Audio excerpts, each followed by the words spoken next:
Greetings, fellow Gothamites. Tiki here. And Blue Dragon 5. Over 10 years ago, as The Dark Knight changed things forever, we lost the actor who made it happen. Heath Ledger delivered the ultimate performance that left us eternally wanting more. While we all thought we saw the last of his betrayal as the Clown Prince of Crime, two men unearthed amazing footage of what he might have done next. The job falls to us to comb over the files and documented exploits of Patient 4479 and this ultimate tribute to the role of a lifetime. Let's start today's session with, would you look at the time? It's 3 minutes to midnight! All right, Dragon, to resurrect kind of an old running gag on this show, this is the best episode so far! I mean, I don't know what to say, man. The best way I can describe this episode through a lot of it, but especially the chase scene, which, Dragon, as you know, normally I'm not all about the action set pieces. You know, I'm very much like, and they fight. But that chase scene, man, from a fan film level, from a filmmaking perspective, was damn impressive. And almost felt like a theme park ride in terms of like how it was presented, how you've got the camera following the character, how there's all this kinetic action going on. I loved it. And the rest of the episode is just as compelling. Of course, we get the big payoff to the Arkham stuff. Probably one of the biggest endings to any episode thus far, maybe one of the more iconic. And on top of everything else, we get a want to know how I got my scar story. I mean, are you kidding me, Dragon? This thing's firing on all cylinders, man. I love this one. Oh yeah, honestly, quite possibly my favorite episode. Honestly, I would be surprised if nothing tops it. I really wouldn't. I mean, I'd say, like, off the top of my head, the Hall of Famers, it's 8, 12, 15, and 16. Those are kind of like, those are my four go-tos, you know? So, think about it. That's BRB, that's Dinner with the Arkhams, that's Getting to the Church on Time, and this one. Sure. I'm sure you noticed we were really building up Joker, about to go into that church, and we didn't see it. Yeah. So this is the last of the GCPD video. Yeah, if I were to take a guess, I'm going to assume that since you said we're going to have a variety of found footage from a variety of different found footage mediums, I'm going to have to take a guess and assume there was maybe some sort of wedding videographer in that church that we're going to see the footage of. Well, I mean, they kind of set up at the end of the episode for sure the fact that somebody filmed this while he was in church. So yes, right, yeah. so that's the thing. So I just love that. I really respect that they kind of took the leap in terms of how they were presenting this thing of like, you know what, we're not going to give everyone what they're expecting. We're going to give them something debatably better. But honestly, like the fact that we don't know what went down in the church, but the fact that we know it was bad. Definitely, sparks my curiosity even more. So you can imagine when this comes out, when everyone's like on the edge of their seats last episode, like the build up to the wedding itself was tremendous. And after this episode, it was up even higher. I mean, I'll save when we get to it eventually, but let's just say the hype, they built to ridiculous heights. Oh yeah. The bait and switch with the aftermath. The way I see it is that I think you might agree. The wedding is going to be kind of the crescendo, where this is the ending. This is kind of the ending to the story of let's just say the leg of our journey here. So, and again, all the found footage format, it's something you can do rather easily. We're like, yeah, well, this is the end of the footage that the GCPD has, but something that's going to be possibly leaked outside of the GCPD's purview. That wouldn't be included in our little package of footage here. Sure. All right, so all that said, let's just dive right into it. So 3 minutes to midnight. So think about this, Diggy. Such an ominous lack of title card this episode. Like we're just literally right in the thick of the action. Like no title card, no like in-universe thing. It's like like the footage not found, and then like did you hear the Hans Zimmer music? Yeah, we get the Hans Zimmer theme right away. So I mean, And something's this is really one of the few episodes to really use the music in a prominent way so far. that's the thing. They use the Hans Zimmer theme very, very selectively for good reason. So I, you I, don't. I think it works really well because it really emphasizes, like, when you hear that music come up, you're like, oh man, this is a big moment. So we skipped over the wedding. So we're in the aftermath of the wedding, and I love that, as you said, Tiki, we don't know what happened. Like we see Joker's running from the church. He is wounded very gruesomely. He's wounded. Right. He's he tells Pearl to step on it. Or one of the great lines, by the way, I coined this line. I love coining this line occasionally. It's like where he tells Pearl to step on her, Papa Spank. Do I really have to elaborate? God. Oh God. And just poor Pearl, man. Just right off the bat, she's hysterical, and Joker's just in her face. It's like, oh God, I really feel for this woman, Dragon. Yeah, we got some of the. This is what I'm talking about. And Tiki, this is why I hit at it so hard initially is that all of this that happens to Pearl just because she interrupted, that one session, Right, right. but fundamentally took Harleen away from him. That's why. That's why I'm taking her along for the journey. So also, I love. How did you feel about Jeremiah Arkham's just dry delivery? Like, so how was the wedding? Honestly, I'm kind of like Jeremiah Arkham at this point is just so done with this shit. Oh yeah. That's kind of what I'm reading into the performance. I mean, we jokingly broke his brain last episode. Where this episode we're about to literally do it. Where Right, we have right. the whole like there was a shotgun in the trunk the whole time. Exactly. So we see Joker's right arm is bleeding. Let's see. So we pull into a parking garage, which of course kind of harkens back to the opening of the Dark Knight with the parking garage there, Oh which is yeah. kind of nice. So we learn that Ted, with the litany of other jobs this Nolanized Bob the Goon has done in his lifetime, he offers his assistance because I used to be a medic. Of course he did. Of course he did. It's Checks great. out, right? I would buy it. I would let this man medically operate on me. Okay, so we hear sirens. Joker's cocking the gun because he's expecting a reprisal of some sort to happen after what's happened in the church, I'm sure. So Pearl panics because it has been a lot for her, and it's like, what the heck do we do now? We did the wedding. We don't know what's going to happen next. And I love this. So Joker has had a night, to put it mildly, and Joker's just kind Uh-huh. of sick of her stuff by this point. It was funny, but now he's a little wounded. Things probably things have gone differently than he thought it would. I'm sure. He's saying, "What's wrong now?" God. So he's just kind of had it with Pearl. It's like, okay, fun's over. I'm thinking about just kind of cutting all the ties here in the literal sense with my knife. Right, So right. Arkham tries to mediate, but I love this. Ted has the hedge clippers. You can really close to Arkham's face with those Oh, hedge those clippers. hedge clippers, man. That'd be a horrific way to go. Yeah. It's like Jesus going to Christ, can you imagine? it's like early eras of Friday the 13th right there. Death by Right, hedge right. clipper. It ain't pretty. All right, so Joker tries to cheer her up with, how about I cheer you up with a bedtime story? Because it was brought up last episode about her visiting her son at home, giving him bedtime stories. So he gives it to her, and dear God, we have the she kind of just calls him out as a big bully, which gives Joker a little light bulb for his Scar story this go around.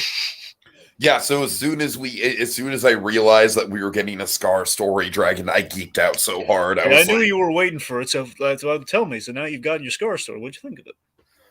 I mean, I don't think it's quite as up there as the two that we got in the Dark Knight, but that's a hard act to follow. And Oh, sure. I mean, I think it's really good. Yeah.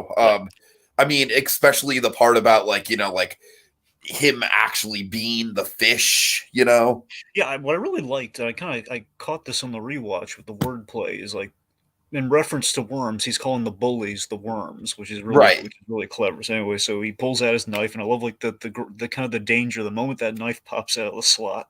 It's like, oh god, she's panicking. It's just like, one day these bullies, show me how it's done. He's always had trouble putting the worms on the fish hooks when he went to camp.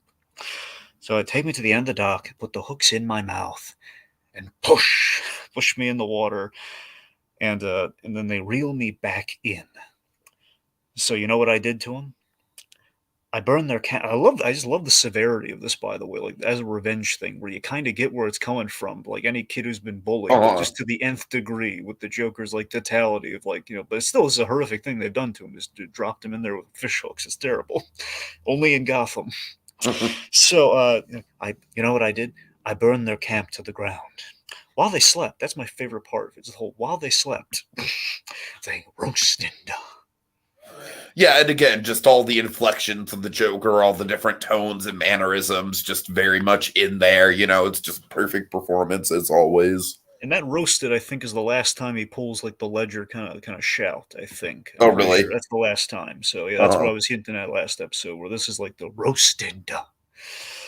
Anyway, Even then, it wasn't necessarily a shout; it was more of like an emphasis. I feel like there's a slight difference there. oh sure, even better then. So that means the last time we heard it was indeed the last time we heard it. Then, so there you go. Uh-huh. Anyway, so I never did have any problems, but with those hooking those little worms again. Anyways, of course, right as he's about to presumably demonstrate on Pearl, and it's going to go horribly, the police interrupt, like right on cue. And this is where things Yeah. get really cinematic, folks, And already. this for my money, Dragon, is absolutely the most technically impressive set piece of the show so far. I mean, because of the found footage thing, and because I think we've done such a good job of legitimizing everything with the location, everything just feels very on brand for what we've seen in the Nolan Batman films, especially The Dark Knight. There's a palpable, real tension in the air, isn't there? Absolutely, yeah. And again, it's like the great kind of marriage of found footage with Nolan, with like And grounding I'm just something. impressed that the filmmakers were able to get this many cop cars involved, Oh, honestly. okay, so I can tell you. Want me to tell you how we Yeah, got all please this? tell me, Okay, Dragon. I'm very curious about that side of this is things. so. This is really clever what they did here. So I Okay. assume they were, if I remember correctly. I don't have all the details here. From what I understand, they were friendly with a cop, a singular cop. Okay. Okay, So that's that's kind of so what I figured. I figured there was like some sort of like inside connection they had. Yeah. yes and no. So yes, in that they had a friend. I assume they had like either permission or a friendship with at least a singular cop, and that's how they got access to the one legit cop car. Okay. Maybe I'm pretty sure it's just one and they reused it in shots because if you recall, the ones in the background where the backup shows up are not cop cars, if I recall. So in the Sure. in the book in Sure. the garage. So I'm pretty sure there's one singular cop car in two shots of the whole sequence. So everything else, though, what happened was so the exterior and honestly I believe most of the apartment stuff, if I recall, in North Dakota where they're shooting this, it's on Steve Maloney's college campus. So Dr. Arkham's real life college campus is where they shot a lot of this. And also, if I recall, Arkham Asylum itself, remember, it's a college, it's a college campus. Uh-huh. When we left when we saw the exterior of the therapy room, it's a college campus, and you can kind of tell. So they're shooting it all, pretty much everything there for the exteriors, and I assume probably the parking garage, probably close to that area anyway. So there was an armed robbery on the campus. Oh wow. So all those cop cars were there for the armed robbery, and they just it was like Oh serendipity. wow. Oh So man, they that was just lucky then. exactly it was same thing with the helicopters. They had Wow. to chase down helicopters, and they just kind of lucked out with like, oh god, we're Freaking shooting dumb around here. luck, dude. I Exactly. mean, I hope the people who were involved in the robbery are okay, of course, but Well, again, it sounded more like a robbery than it was like anyone was hurt. So that's from right, what I right, understand. I yeah. can't. I mean, I hope that's the case. I It's just just want to a say I story. don't want to I don't want to be glorified like, oh man, it's so cool that there was a robbery. I'm sure there was at least a financial victim in that situation. So, anyways. I mean, it's just crazy the stories that happen to these guys. I remember I told you when they did Meet Steve. Meet Steve was they were walking into a building, and pretty much like a guard there saw like the Joker and company walking in with cases full of stuff. Uh He's looking like, oh god, some guy dressed as the Joker's gonna rob this bank because there's a bank building they were Okay, they shooting were in. lucky that that was pre the Yeah, the Dark Knight Rises incident. exactly. So yeah.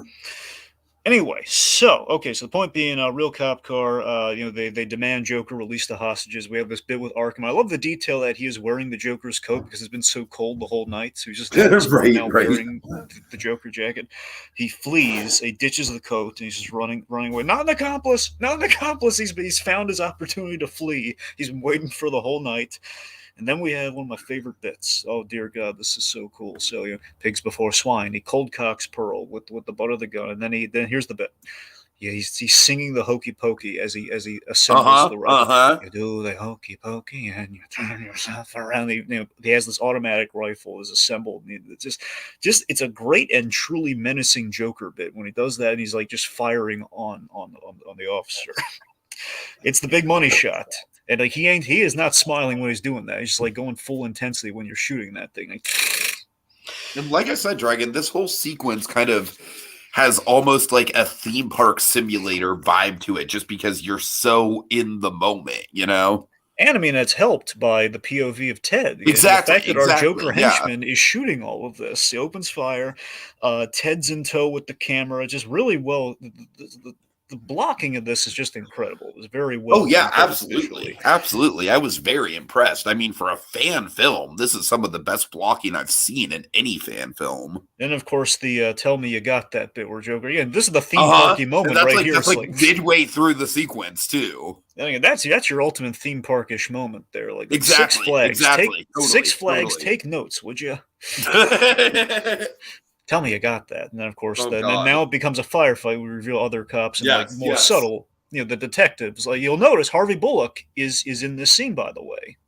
So Harvey Bullock is the interrogation scene that takes place after this, because Joker's wounded in the interrogation room after his call at the end of this. Remember, they showed it as a sequence, the Nolan narrative thing.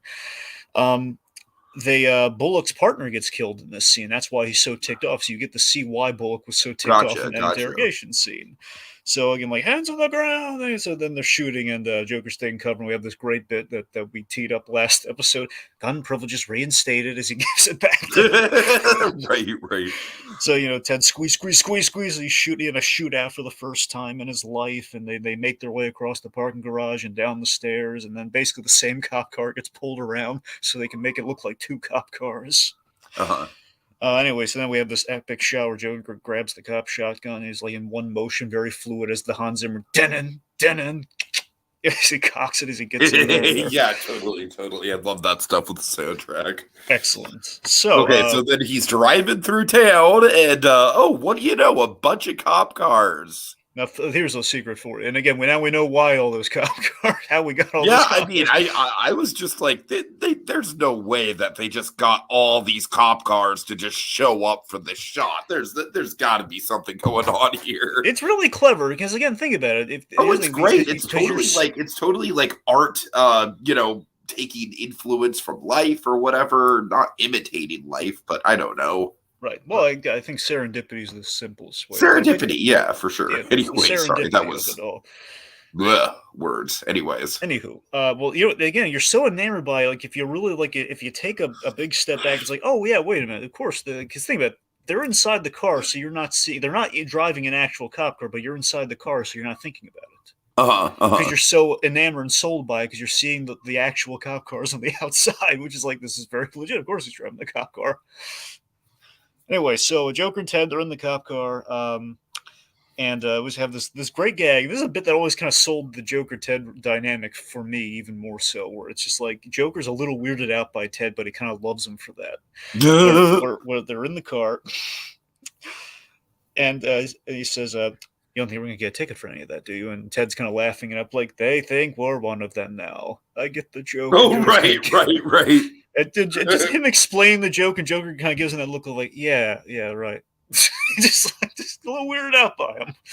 I will admit that's the one plot hole I have in this episode is that like it's beyond lucky that nobody like in universe. It's beyond lucky that no cops pull. Like, hey, wait a minute, what is this clown doing driving a cop car? Well, remember, I don't recognize Officer Clown Face. You say that, but one of the great bits here is that on the radio, the dispatcher recognizes, oh God, that is not one of our officers. And again, that's the thing. Joker's like literally just one step ahead of him, but by only so much. They are on his trail, and they will eventually catch up to him. And especially him. I get that, but I'm just saying, like, they pass a lot of cop cars that just don't have any sort of reaction, and obviously they're not going to have a reaction in the moment because of how they filmed it, but I don't know.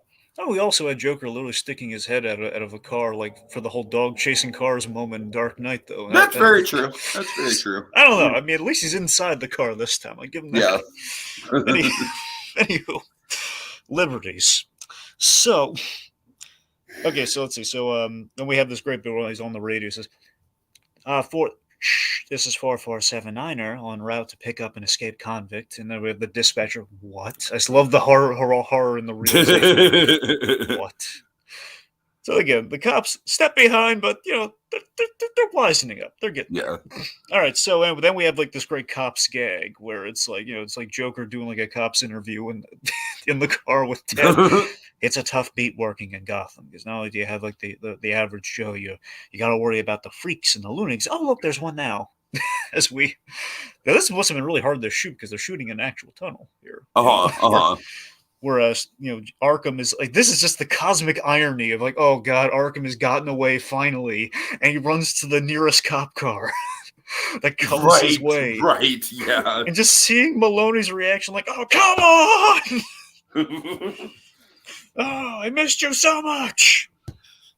So I mean that was just a really shit thing to happen, right? Yeah. He got away from the Joker only to get right back in with the. I mean, exactly. God, this guy's having a terrible night, Dragon. I think it's time that we just get him back to his wife so we can just, because what else can this poor guy endure? That surely must be the worst of it, right? Yep. So we just have a leisurely drive back to the Arkham home, back in your part of town, Doc. Now, remind me, how do we get... Now, here's what I love about this, D. We know the Joker has made up his mind about exactly how everything's going to go down is exactly how it's going to go down. He knows how this is going to go. Uh-huh. It's like the perfect construction of the sadistic joke. So him like kind of poking him with these bits of like, which way to your house again? Right, exactly. And then cuffing him to the outside of the cop car to get this last. Now here's the thing to you: this whole night, he kind of has it already with the document he signed before. But this is like just like to make sure like there's no wiggle room at all. Like Arkham is completely, he's basically done exactly what Joker's whole plan for taking Arkham has been. Perhaps I should break it down simply like this. So, Arkham is cuffed to the outside of the car, and it's 3 minutes to midnight. Oh dear God! Episode title. We're the noose is tightening, folks. Uh-huh. So close to his house. Joker gets him out of the car. One last thing to do for him here. He ponders this question to him. Poses this question to him. Do you care about your wife more than your precious hospital? Of course, very sincerely, Arkham says yes. Then sell it. Like, oh boy.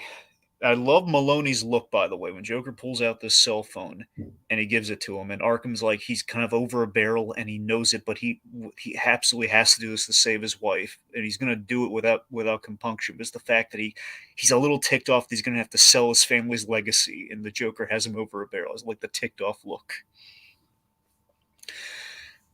Anyway, my point here. So he confirms the sale to an investor who was on the other end of the phone. So again, the idea is Joker has struck up a bargain with somebody to sell Arkham Asylum to a rich investor.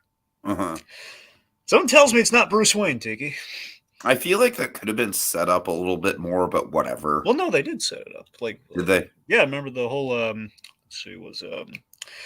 Yeah, like Cavendish kept mentioning Arkham keeps wanting to own it privately and like. Oh, right. Yeah, I'm sorry, Jay. It's just been a while. A ton of stuff has happened since we've actually been in Arkham Asylum. My bad. Well, trust me, there's going to be a more immediate payoff very soon. So I'm sure. Yeah.